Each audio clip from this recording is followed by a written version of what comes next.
L'imposition des mains est une action biblique. Cependant, il n'existe aucun commandement biblique exigeant l'imposition physique des mains pour un ministère spirituel particulier. Jésus a certainement imposé les mains à beaucoup de ceux qu'il a guéris. Il a également guéri sans imposer les mains. En fait, il y a eu des moments où il n'était nulle part à proximité de ceux qu'il guérissait.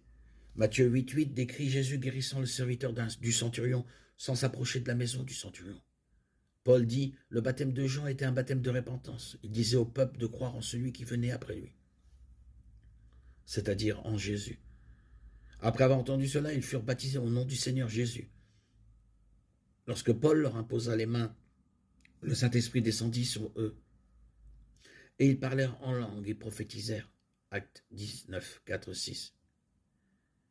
Tandis que Pierre prononçait encore ces paroles, le Saint-Esprit descendit sur tous ceux qui écoutaient la parole. Les croyants circoncis qui étaient venus avec Pierre furent étonnés de ce que le don du Saint-Esprit avait été répandu aussi sur les païens, car ils les entendaient parler en langue et louer Dieu. Actes 10, 44, 46. 1 Timothée 5, 22 dit « Ne te hâte pas d'imposer les mains et ne participe pas au péché des autres.